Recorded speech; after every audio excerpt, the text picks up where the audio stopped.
Hello friends, welcome to our YouTube channel. अगर आपने अभी तक चैनल को सब्सक्राइब नहीं किया है तो इसे सब्सक्राइब कर लें और बेल आइकन प्रेस कर दें ताकि आपको हमारे वीडियोस की अपडेट मिलती रहे। तो चलिए शुरू करते हैं इसी के साथ आज का अपना वीडियो। तो हमारा वीडियो है जीएस टेस्ट पेपर 107 और आज का हमारा पहला क्वेश्चन है,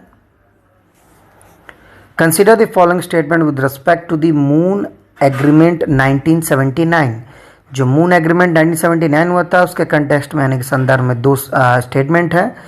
आपको बताना है इनमें से कौन सा स्टेटमेंट सही है। It bans all the exploration and uses of celestial bodies without the approval और benefit of the other states. यानी कि इसने सारे एक्सप्लोरेशन यानी जो खोज छानबीन होती है उसको सेलेस्टियल बॉडीज़ को मना किया है बिना किसी अप्रूवल या बेनिफिट के अदर स्टेट्स के। सेकेंड है, USA signed and ratified the agreement, यानी यूएसए ने इस एग्रीमेंट को साइन और रेटिफाइड भी किया हुआ है। तो आपको बताना है इनमें से कौन सा स्टेटमेंट मून एग्रीमेंट 1979 के कंटेक्स्ट में यानी कि संदर्भ में सही है। तो इसका सही आंसर है ए वन ओनली। सेकंड वाला गलत है, यूएसए ने उसको साइन नहीं किया। डोनाल्ड ट्रंप ने बोला है कि जो न्यू एग्जीक्यूटिव ऑर्डर होगी aimed at encouraging international support for its policy allowing private industry for recovery and use of space resources from the moon and other celestial body। यानी कि उन्होंने ये बोला कि जब प्राइवेट कंपनीज है उनको मौका दिया जाएगा, अधिकार दिया जाएगा कि वो स्पेस की चीज़ों का एक्सप्लोर कर सके और रिसोर्सेज को मतलब वो एक्सप्लॉइट कर सकें। तो चलिए इसी के साथ अगले क्वेश्चन की तरफ बढ़ते हैं। क्वेश्चन नंबर 2,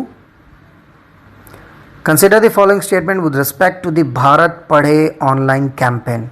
भारत पढ़ ऑनलाइन कैंपेन के कंटेक्स्ट में दो स्टेटमेंट है। पहला, it is an online campaign that aims to crowdsource ideas for improving online education ecosystem in India. यानी कि इसका मकसद है कि ऑनलाइन जो एजुकेशन होता है उसको लोगों एक अलग अलग कंपनी को इकट्ठा करे और जो ऑनलाइन एजुकेशन है उसको प्रमोट करे। सेकेंड है, it was launch by the ministry of HRD, यानी कि मिनिस्ट्री ऑफ ह्यूमन रिसोर्स ने इसकी शुरुआत की है। तो आपको बताना है इनमें से कौन सा स्टेटमेंट सही है। तो उसका सही आंसर है सी, बोथ 1 और 2, यानी कि दोनों स्टेटमेंट सही है। तो चलिए इसी के साथ अगले क्वेश्चन की तरफ बढ़ते हैं। Consider the following statement with respect to the Swachhata MoHUA app. तो स्वच्छता महुआ ऐप के संदर्भ में दो स्टेटमेंट है। पहला है, it is a grievances redressal tool for citizens under the ambit of स्वच्छ भारत मिशन। यानी कि ग्रीवांसेज जो लोगों की परेशानियां हैं उनको सॉल्व करने का एक पोर्टल है जिसमें स्वच्छ भारत मिशन के अंदर इसको रखा गया है। सेकेंड है, the app enable a citizen to post a complaint which is in the forward to the city corporation concerned and thereafter assigned to the sanitary inspector of the particular ward.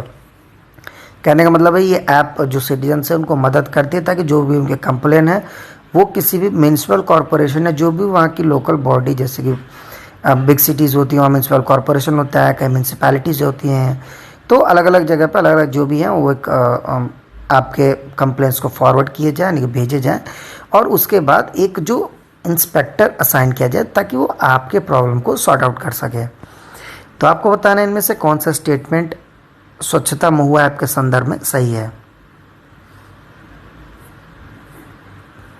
तो उसका सही answer है सी, both 1 और 2, यानी दोनों ही statement सही है। तो चलिए इसी के साथ अगले क्वेश्चन की तरफ बढ़ते हैं।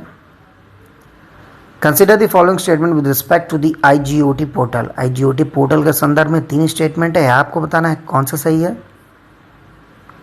पहला, it is an integrated online training module that aims to enhance capacity building of front line workers to handle the pandemic कोविड-19 एफिशिएंटली।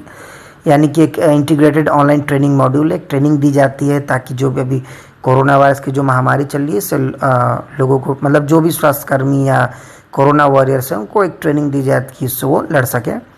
सेकेंड है, the platform will be hosted on the human resource development ministries Diksha platform. तो जो HRD ministry है उसका जो दीक्षा platform है जो एक ऑनलाइन स्टडी के लिए यूज़ होता है तो वहाँ पे इसको रखा गया है। सेकेंड है, it was launch by the department of personal and training यानी कि DOPT द्वारा इसको लॉन्च किया गया है। तो आपको बताना है इनमें से कौन सा स्टेटमेंट सही है। तो इसका सही आंसर है डी, 1, 2 और 3, यानी कि तीनों स्टेटमेंट सही है। तो चलिए इसी के साथ अगले क्वेश्चन की तरफ बढ़ते हैं। Consider the following statement. पहला है he is concerned as the father of Indian chemistry, यानी इनको भारत के जो केमिस्ट्री का पिता माना जाता है। सेकंड है ही authored the book the history of Hindu chemistry from the earliest time to the middle of the 16th century AD, यानी कि इनको एक किताब है हिस्ट्री ऑफ हिंदू केमिस्ट्री, उसका रचयिता माना जाता है, जो कि 16वीं सदी में उसकी शुरुआत में इसको करा गया था। लास्ट है the British government honoured him with the king knighthood in 1990, यानी ब्रिटिश गवर्नमेंट ने इनको नाइटहुड की उपाधि 1919 में दी थी। तो आपको बताना है किसकी चरित्र की व्याख्या ये स्टेटमेंट कर रही है। तो उसका सही आंसर है डी, प्रफुल्ल चंद्र रे, इन्होंने इनकी ये व्याख्या कर रहा है। जो हाइड्रोक्सी क्लोरीन जो है हमारा, जिसको HCQ बोलते हैं, anti malaria drug, touted by some of the potential weapon against the was sought on the company founded by. तो ये जो मशीन है जो एंटी मलेरिया बनाए, दवाई है, सॉरी मशीन नहीं दवा है, इसको प्रफुल्ल चंद्र रे की जो कंपनी थी वो बना रही है। और Bengal chemicals has started HCQ production but was stopped decades ago. तो बंगाल केमिकल भी उसको बनाती थी, लेकिन कुछ सदियों पहले उसने इस प्रोडक्शन को बंद कर दिया था। तो चलिए इसी के साथ अगले क्वेश्चन की तरफ बढ़ते हैं। Consider the following statement with respect to the global initiative and sharing all influenza data. GI सेट के संदर्भ में दो स्टेटमेंट है, आपको बताना है कौन सा सही है। पहला है it is a public platform started by the United nation general assembly, यानी कि UNGA इन 2008, यानी इसको UNGA ने 2008 में शुरू किया था। Second, it only includes data associated with the human viruses and do not include avian and other animal viruses. कहने का मतलब सिर्फ जो ह्यूमन वायरसेस होती हैं, यानी कि जो इस समय हाल में पाए जा रहे हैं, सिर्फ उन्हीं को लेता है, बाकी एनिमल या और किसी चीज़ों को नहीं लेता है। तो आपको बताना है इनमें से कौन सा स्टेटमेंट सही है। तो उसका सही आंसर है D, neither one nor two, यानी दोनों स्टेटमेंट गलत है। पहला वाला UNGA नहीं है बल्कि WHO है, 2008 में उन्होंने शुरू किया है शेयर जीनोम सीक्वेंसेस के नाम पे। और जो सेकंड है ये, इसमें हर तरह के डेटा होती हैं, स्पेसिफिक उससे रिलेटेड नहीं है, बट हाँ स्पेसिफिकली एवियन और अदर एनिमल वायरसेस की काफ़ी मतलब इसमें लिया जाता है डेटा। तो चलिए इसी के साथ अगले क्वेश्चन की तरफ बढ़ते हैं।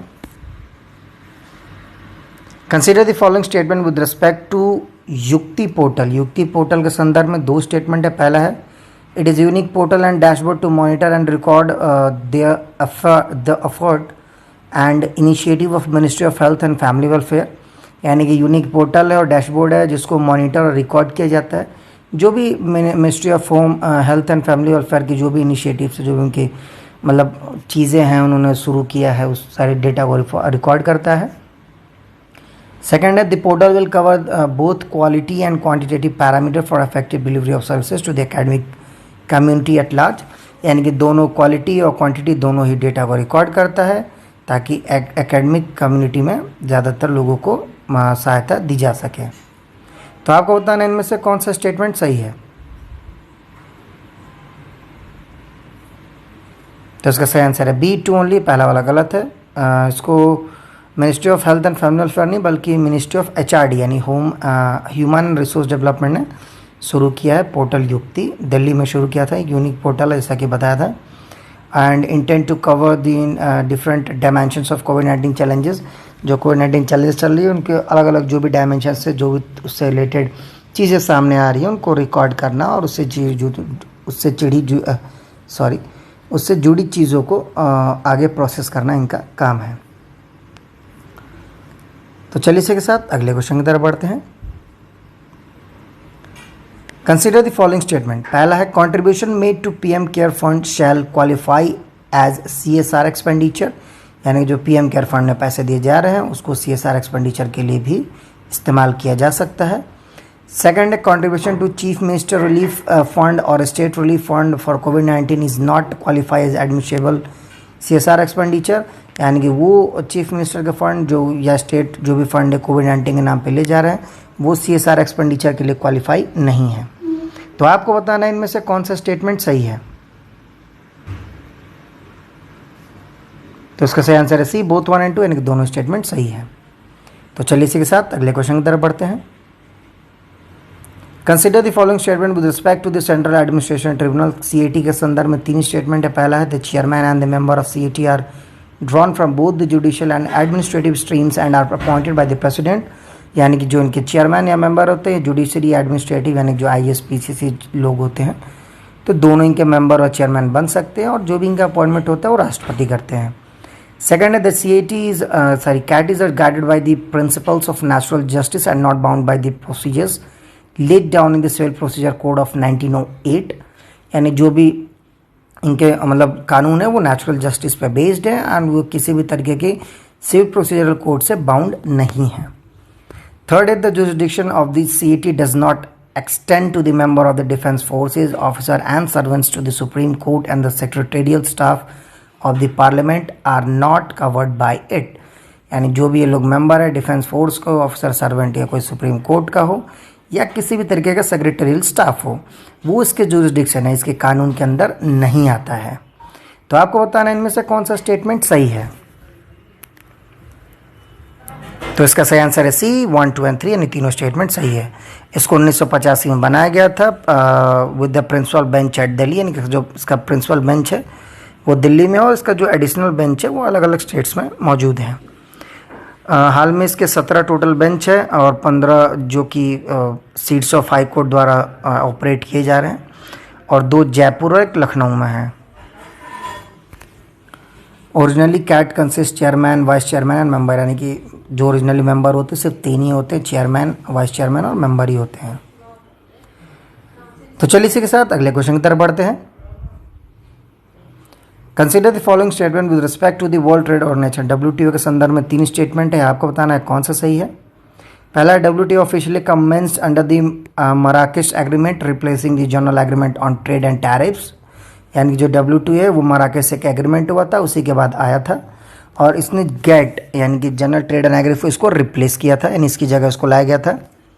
सेकेंड है there are no WTO definition of developed and developing countries and member themselves declare whether they are developed or developing, यानी WTO में किसी तरीके का डेवलप या डेवलपिंग कंट्री का डेफिनेशन नहीं है। जो भी मेंबर कंट्री वो अपने आप को खुद ही बताएगा कि वो डेवलप्ड है या डेवलपिंग में है।